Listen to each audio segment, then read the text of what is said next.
বাংলাদেশের সাবেক প্রধানমন্ত্রী শেখ হাসিনার একটি অডিও ক্লিপ বেশ আলোচনা হচ্ছে। অনেক সমালোচনা করছে, কিন্তু তিনি যে গতানুগতিক কথাগুলো বলেন, সেভাবে তিনি কথাগুলো বলছেন। কিন্তু অন্য সব কথার মধ্যে তার এই কথাটি একটু ব্যতিক্রম। এর কারণ হলো যে সাম্প্রতিক সময়ে বাংলাদেশে যে ভয়াবহ কয়েকটি ভূমিকম্প উপর্যুপরি হলো। তো সেই ভূমিকম্প যখন হলো তখন আমরা ভয় পেয়ে গেলাম। আমাদের মনের মধ্যে নানা রকম তর্ক-বিতর্ক, নানা রকম সন্দেহ, অবিশ্বাস যখন প্রবল। কেন এই ভূমিকম্প? এটা কি আমাদের পাপের ফলে হলো? নাকি এটা নিতান্তই প্রাকৃতিক বিপর্যয়? অথবা আমরা যে পরিবেশের ভারসাম্য নষ্ট করেছি সে কারণে হলো? নাকি বর্তমানে যারা সরকার চালাচ্ছেন তাদের কোনো ভুল এবং ভ্রান্তির কারণে আরশে আজিম থরথর করে কেঁপে উঠল? বিশ্বাস করেন, এই প্রশ্নগুলোই কিন্তু মানুষের মধ্যে যখন ঘুরপাক খাচ্ছিল, তখন কেউ কেউ আবার বলার চেষ্টা করলেন, আওয়ামী লীগের যারা লোকজন, যে শেখ হাসিনার অবর্তমানে দেশ ভালো চলছে না এবং শেখ হাসিনার বিচারের রায় যেভাবে ঘোষিত হয়েছে এই কারণে ভূমিকম্প হয়েছে। এই কথা কিন্তু আলোচনা হচ্ছিল। এবং সামাজিক মাধ্যম খুলে দেখেন যে আমি যে প্রসঙ্গগুলো বললাম, ঠিক সেই প্রসঙ্গগুলো ঠিক এইভাবেই হুবহু আলোচনা চলছিল ভূমিকম্পের পরে। ঠিক এটাকে এনক্যাশ করে স্বয়ং শেখ হাসিনা যখন তিনি নিজের মুখে বললেন, আল্লাহ ভালো জানেন, আমাকে যেদিন ফাঁসি দিল সেদিনই এই ভূমিকম্প হলো, হয়তো এজন্য হয়েছে। আর এই কথাটা নিয়ে মূলত আজকে আলোচনা করব। শেখ হাসিনার জন্য ভূমিকম্প হলো কি হলো না, কিংবা ধরুন অন্য কি প্রাকৃতিক কারণে ভূমিকম্প হলো কি হলো না, এই বিষয়গুলো নিয়ে বলার আগে মূলত রাজনীতির সঙ্গে প্রকৃতির কি সম্পর্ক, এবং কখনো কখনো এমন সব ঘটনা ঘটে যে ঘটনার কোনো কার্যকরণ খুঁজে পাবেন না, যার মধ্যে আল্লাহর ইচ্ছা, আল্লাহর অনিচ্ছা, আল্লাহর ক্রোধ, আল্লাহর রাগ, এই জিনিসগুলো ফুটে ওঠে। এরকম কিছু ঐতিহাসিক ঘটনা বলবো। আর সেই ঘটনাগুলো শোনার পরে আপনারা নিজেরাই সিদ্ধান্ত নিতে পারবেন যে এই বর্তমান জমানাতে যে প্রাকৃতিক বিপর্যয়গুলো হচ্ছে, বা গত 14 মাসে যে প্রাকৃতিক বিপর্যয়গুলো হচ্ছে, তার জন্য আমি কতটা দায়ী, দামি কতটা দায়ী, উনি কতটা দায়ী, তিনি কতটা দায়ী। আমি এখন বলা শুরু করি।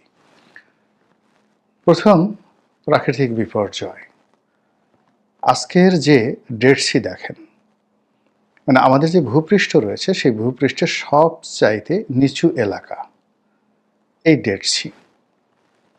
এটিকে মৃত সাগর বলা হয় এই কারণে যে এখানে যে পানির ঘনত্ব অন্যান্য পানির ঘনত্বের চাইতে অনেক বেশি, ফলে এখানে আপনি যদি ডুবতে চান ডুবে মরতে পারবেন না, এখানে সব কিছু ভেসে থাকে, আপনি সাঁতার না জানলে ভেসে থাকবেন।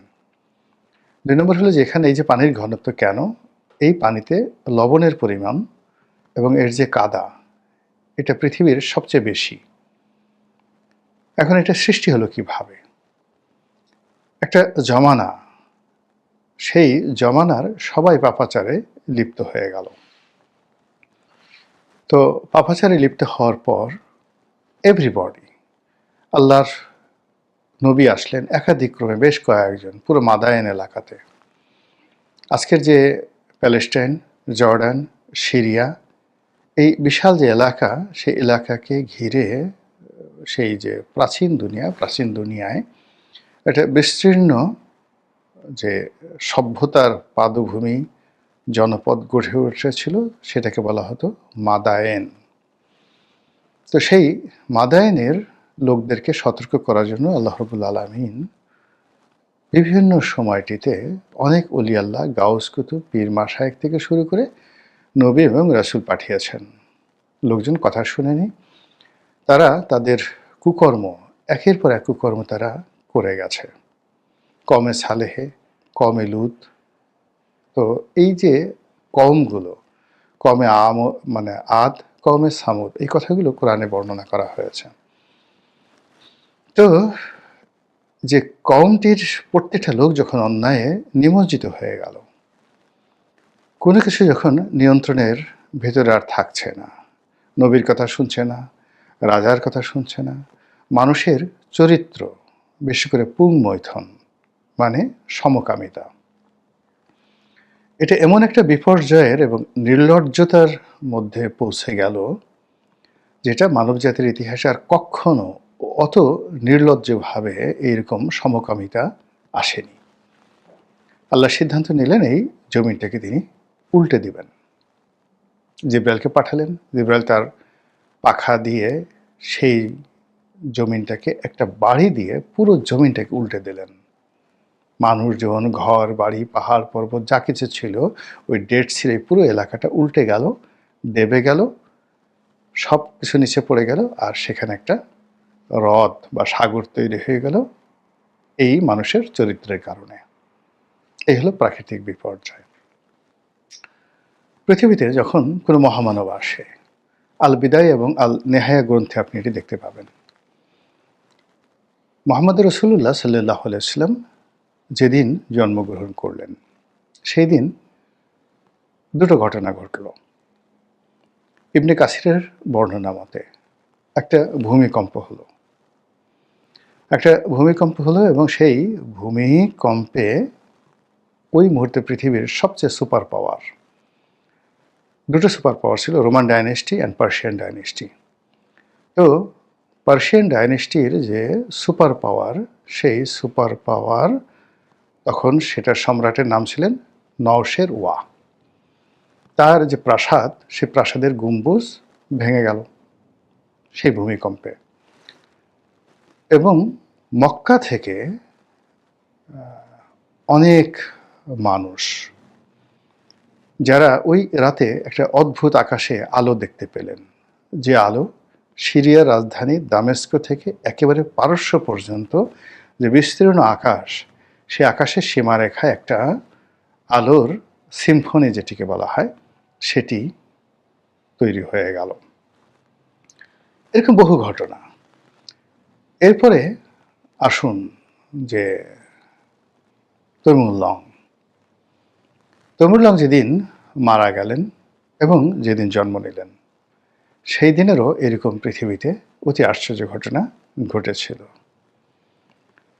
যেদিন আলেকজান্ডার জন্ম নিলেন, সেদিনও সেই গ্রিসের এথেন্স নগরীতে এক অদ্ভুত পরিবেশ তৈরি হয়েছিল। বলা হয়ে থাকে আলেকজান্ডারের মা তিনি তার যে আত্মজীবনী বা তার যে বক্তব্য, সেখানে তিনি উল্লেখ করেছেন যে আমার এই সন্তানের যে গর্ভধারণ আমি করেছি, আলেকজান্ডারকে যে আমি গর্ভে নিয়েছি, এটি আমার স্বামীর সাথে নয়। এক রাতে আমি ঘুমানো ছিলাম, স্বপ্নে দেখলাম বিশাল এক অজগর আমার কাছে আসছে। আমি আতঙ্কিত হয়ে পড়লাম, কিন্তু কি করে যেন অজগরের সঙ্গে আমার শারীরিক সম্পর্ক হয়ে গেল, এবং এরপরে আমি টের পেলাম যে আমি প্রেগন্যান্ট হয়ে পড়েছি। এই হলো আলেকজান্ডারের মায়ের বক্তব্য, একেবারে সন্তান হওয়ার সঙ্গে সঙ্গে। তো এরকম পৃথিবীতে অনেক কিছু হয়, যে ঘটনার জন্য প্রকৃতি দায়ী। প্রকৃতি এই ঘটনাগুলো ঘটিয়ে থাকেন, কখনো ভূমিকম্প, কখনো জলোচ্ছ্বাস, কখনো সুনামি, কখনো আরও অনেক কিছু। সেই প্রাকৃতিক বিপর্যয়ে নদী কখনো সমুদ্র হয়ে যায়, সমুদ্র কখনো মরুভূমি হয়ে যায়, মরুভূমি কখনো বনভূমি হয়ে যায়, এবং বনভূমি কখনো কখনো মরুভূমি হয়ে যায়। আজকের যে পৃথিবীর সবচেয়ে বড় সাহারা মরুভূমি, সেই সাহারা মরুভূমি একটা সময় আমাজনের জঙ্গলের মতো এরকম গভীর অরণ্যে পরিপূর্ণ ছিল। প্রাকৃতিক বিপর্যয়ে সেখানে আজ মরুভূমি তৈরি হয়ে গেছে। আমাদের যে ভারতবর্ষে বিখ্যাত একটি মরুভূমি রয়েছে, থর মরুভূমি, সেটিও একসময় গভীর জঙ্গল ছিল।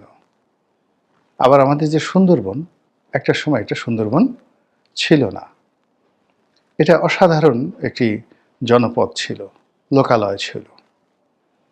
তো এভাবে আসলে অনেক কিছু ঘটে এই পৃথিবীতে। যারা ধর্মবিশারদ এবং দার্শনিক, তারা এই বিষয়গুলোকে বর্ণনা করেছেন যে মানুষের ব্যক্তিগত চরিত্র, জনগণের চরিত্র এবং সেই রাজার জুলুম এবং অত্যাচার, এবং কখনো কখনো জুলুম এবং অত্যাচার মেনে নেয়ার কারণে, নির্বিচারে মেনে নেয়ার কারণে এই জমিনে বিপর্যয় হয়।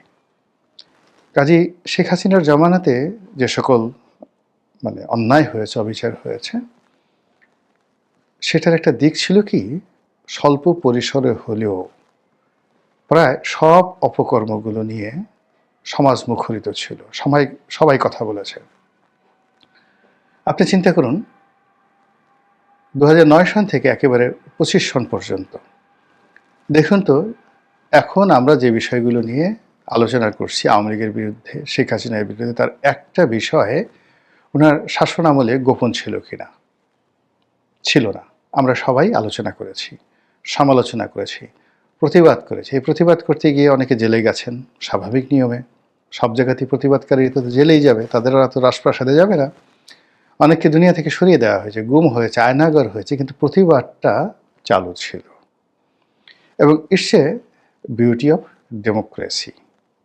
কিন্তু দেখা গেল যে একটা মুনাফিকের সরকার যখন এসে যায়, খুব হাসাহাসি, জাস্ট অনেকটা হীরক রাজার দেশের মতো গান গাবেন, কথা বলবেন, কিন্তু গান গাওয়ার পরই আপনার কল্লা ফেলে দেওয়া হবে, আপনার বাক স্বাধীনতার কথা বলা হবে, এবং আপনি ইদি আমিন, উগান্ডার ইদি আমিনের মতো বলবেন যে স্বাধীনতার কথা বলার যে কোনো স্বাধীনতা আছে, দ্যাট আই গ্যারান্টি।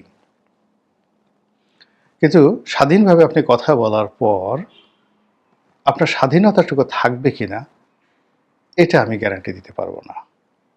কি অসাধারণ বিবিসিতে সেই বক্তব্য, অসাধারণ সেই বক্তব্য। তো এখন সেই রকম যখন কোনো একটা জনপদে এরকম একটা মুনাফিকির সরকার চলতে থাকে, যারা মানুষকে স্বপ্ন দেখায়, বিভ্রান্ত করে, এবং মানুষদেরকে মুক্তির কথা বলে ডেকে আনে, ঘর থেকে এনে তারপর তাদেরকে বন্দি করে এবং হত্যা করে। আমরা যে আনলাকি 13 বলি, সেই আনলাকি 13-এর দিনে, আনলাকি 13 না, আমরা যেটা যে এপ্রিল ফুল বলি, সেই এপ্রিল ফুলটি মূলত ঘটেছিল স্পেনে। সেখানে 800 বছরের মুসলমান শাসক এবং তাদের সমস্ত সম্প্রদায় যখন রাজা ফার্ডিনান্ড এবং রানী ইসাবেলা এদের কাছে পরাজিত হতে থাকলো, এবং সর্বশেষ যে নগরটি, অনেকগুলো নগর ছিল, কর্ডোবা, সেভিল, তো এরকম একটা নগরী, একেবারে সর্বশেষ নগরী, সেখানে যারা যোদ্ধা তারা পালিয়েছিলেন। মসজিদে আজান দেওয়া হলো এবং একজন আলেমকে ধরে এনে অস্ত্রের মুখে তাকে দিয়ে আজান দেওয়া হলো। পলাতক যারা সৈন্য, তারা মনে করলেন যে হয়তো কোনো মুসলিম বাহিনী এসেছিল। এর কারণ হলো ওই সময়টাতে মরক্কোর শাসক ছিলেন ইউসুফ বিন তাশকিন, অত্যন্ত শক্তিশালী বাদশাহ, এবং একবার তিনি এসে স্পেনে এসে, মরক্কো থেকে স্পেনে এসে তিনি মুসলমান শাসকদেরকে রক্ষা করেছিলেন। তো ওই সময়টাতে সবাই মনে করেছিল হয়তো সেই ইউসুফ বিন তাশকিন আবার এসেছে, বা নতুন কোনো বাহিনী আরব থেকে এসেছে। ফলে সবাই যখন বের হয়ে এলো, আর অমনি খ্রিস্টান বাহিনী তাদেরকে ধরল এবং সবাইকে নির্বিচারে বেকুব বানিয়ে হত্যা করল।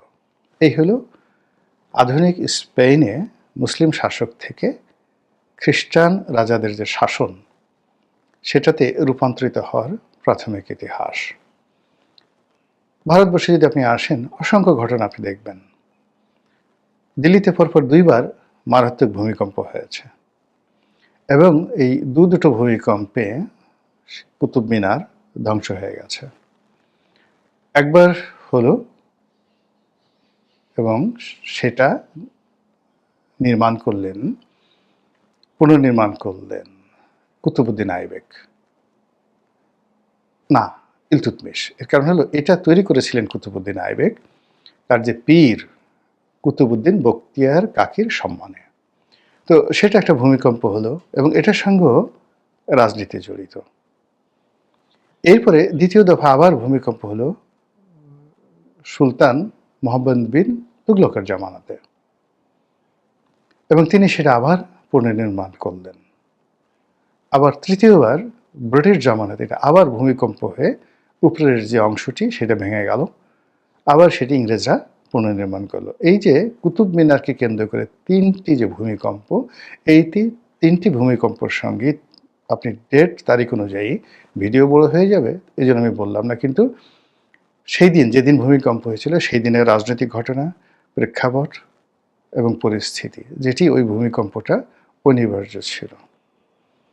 বাংলাদেশে যে ভূমিকম্পগুলো হয়েছে এবং আগামীতে যে ভূমিকম্পর ঝুঁকি সমূহ রয়েছে, তার সঙ্গে আমাদের চেহারা, চরিত্র, আচার আচরণ, চিন্তা চেতনা, কর্ম, আমাদের শাসকদের চিন্তা চেতনা, কর্ম, আমাদের অন্যান্য যারা এই সমাজকে স্ট্যাবল রাখেন, তাদের চিন্তা এবং চেতনা কতটা দায়ী, এটা আপনারা ভাবুন, অথবা আপনারা নিজেরাই ভাবুন যে এটা নেহায়েত একেবারে প্রাকৃতিক কর্মে হয়েছে।